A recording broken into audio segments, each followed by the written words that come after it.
श्री परमात्मने नमः। श्रीमद् भगवद गीता का 13वां अध्याय।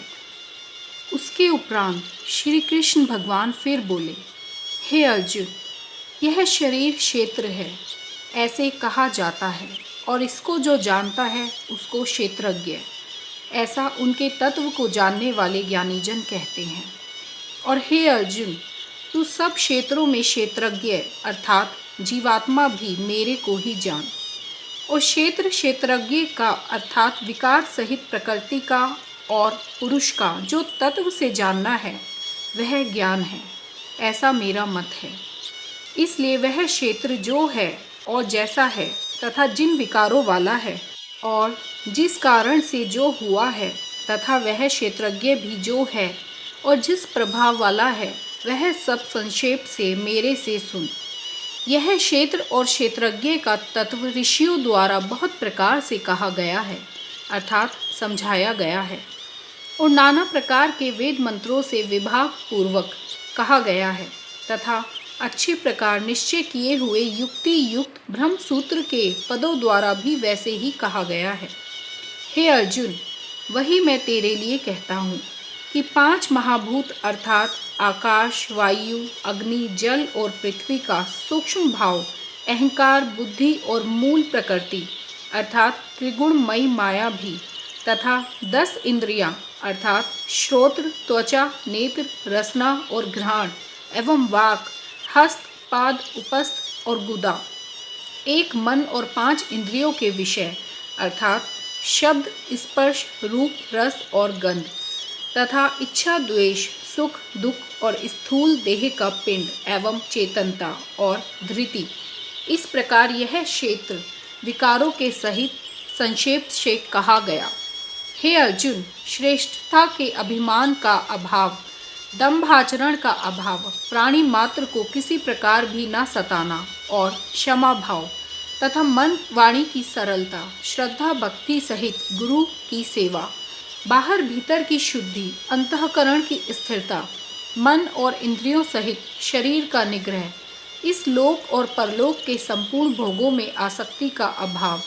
और अहंकार का भी अभाव, एवं जन्म, मृत्यु, जरा और रोग आदि में दुख दोषों का बारंबार विचार करना, पुत्र, स्त्री, घर और धनादि में आसक्ति का अभाव और ममता का ना होना, तथा प्रिय अप्रिय की प्राप्ति में सदा ही चित्त का सम रहना अर्थात मन के अनुकूल तथा प्रतिकूल के प्राप्त होने पर हर्ष, शोकादि विकारों का ना होना, मुझ परमेश्वर में एकी भाव से स्थिति रूप ध्यान योग के द्वारा अव्यभिचारिणी भक्ति तथा एकांत और शुद्ध देश में रहने का स्वभाव और विषयासक्त मनुष्यों के समुदाय में प्रेम का ना होना, तथा अध्यात्म ज्ञान में नित्य स्थिति और तत्व ज्ञान के अर्थ रूप परमात्मा को सर्वत्र देखना, यह सब तो ज्ञान है, और जो इससे विपरीत है वह अज्ञान है, ऐसा कहा है। हे अर्जुन, जो जानने के योग्य है तथा जिसको जानकर मनुष्य परमानंद को प्राप्त होता है, उसको अच्छी प्रकार कहूँगा। वह आदि रहित पर ब्रह्मा अकथनीय होने से ना सत कहा जाता है और ना असत ही कहा जाता है, परंतु वह सब ओर से हाथ पैर वाला एवं सब ओर से नेत्र, सिर और मुख वाला तथा सब ओर से श्रोत्र वाला है, क्योंकि वह संसार में सबको व्याप्त करके स्थित है और संपूर्ण इंद्रियों के विषयों को जानने वाला है, परंतु वास्तव में सब इंद्रियों से रहित है तथा आसक्ति रहित और गुणों से अतीत हुआ भी अपनी योग माया से सबको धारण पोषण करने वाला और गुणों को भोगने वाला है, तथा वह परमात्मा चराचर सब भूतों के बाहर भीतर परिपूर्ण है और चर अचर रूप भी वही है, और वह सूक्ष्म होने से अविज्ञेय है तथा अति समीप में और दूर में भी स्थित वही है, और वह विभाग रहित एक रूप से आकाश के सदृश परिपूर्ण हुआ भी चराचर संपूर्ण भूतों में पृथक पृथक के सदृश स्थित प्रतीत होता है, तथा वह जानने योग्य परमात्मा विष्णु रूप से भूतों को धारण पोषण करने वाला और रुद्र रूप से संहार करने वाला तथा ब्रह्म रूप से सबको उत्पन्न करने वाला है। वह ब्रह्म ज्योतियों का भी ज्योति एवं माया से अति परे कहा जाता है तथा वह परमात्मा बोध स्वरूप और जानने के योग्य है एवं तत्व ज्ञान से प्राप्त होने वाला और सबके हृदय में स्थित है। हे अर्जुन, इस प्रकार क्षेत्र तथा ज्ञान और जानने योग्य परमात्मा का स्वरूप संक्षेप से कहा गया है। इसको तत्व से जानकर मेरा भक्त मेरे स्वरूप को प्राप्त होता है। हे अर्जुन, प्रकृति अर्थात त्रिगुणमयी मेरी माया और जीवात्मा अर्थात क्षेत्रज्ञ, इन दोनों को ही तू अनादि जान और राग द्वेषादि विकारों को तथा त्रिगुण आत्मक संपूर्ण पदार्थों को भी प्रकृति से ही उत्पन्न हुए जान, क्योंकि कार्य और करण के उत्पन्न करने में हेतु प्रकृति कही जाती है और जीवात्मा सुख दुखों के भोक्तापन में अर्थात भोगने में हेतु कहा जाता है। परंतु प्रकृति में स्थित हुआ ही पुरुष प्रकृति से उत्पन्न हुए त्रिगुणात्मक सब पदार्थों को भोगता है और इन गुणों का संग ही इस जीवात्मा के अच्छी बुरी योनियों में जन्म लेने में कारण है। वास्तव में तो यह पुरुष इस देह में स्थित हुआ भी पर अर्थात त्रिगुणमयी माया से सर्वथा अतीत ही है। केवल साक्षी होने से उपद्रष्टा और यथार्थ सम्मति देने वाला होने से अनुमंता एवं सबको धारण करने वाला होने से भरता जीव रूप से भोक्ता तथा ब्रह्मादिकों का भी स्वामी होने से महेश्वर और शुद्ध सच्चिदानंद घन होने से परमात्मा ऐसा कहा गया है। इस प्रकार पुरुष को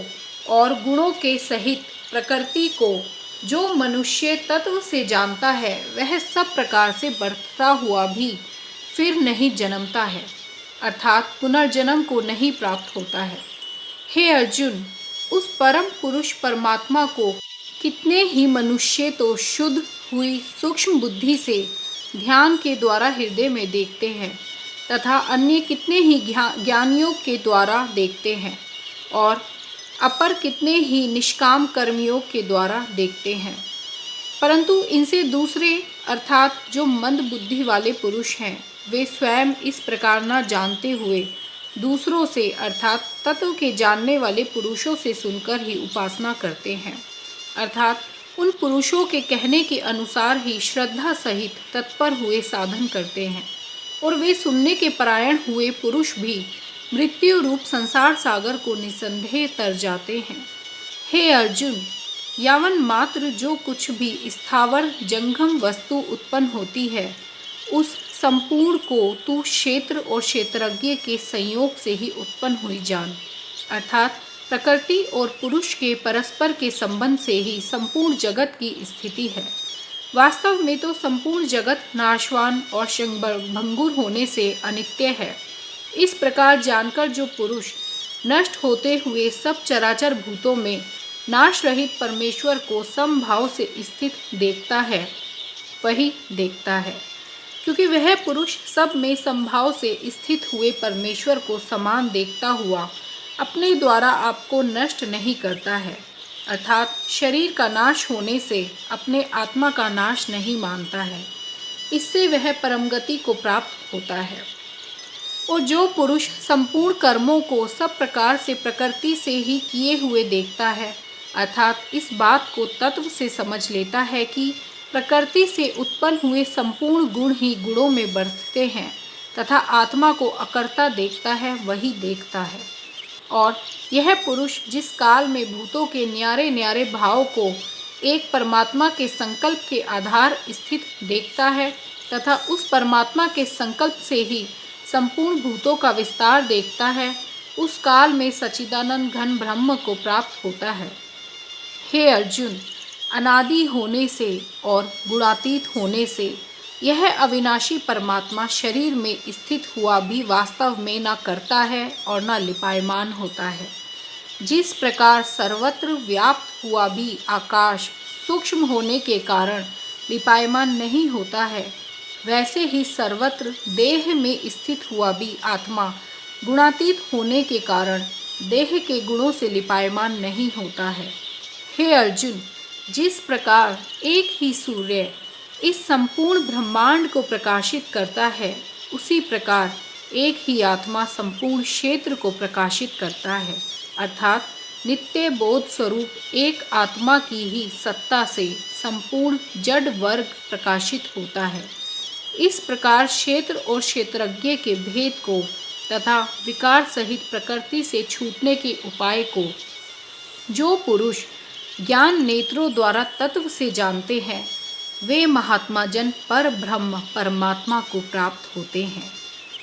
इस प्रकार श्रीमद् भगवद गीता का 13वां अध्याय समाप्त होता है। धन्यवाद।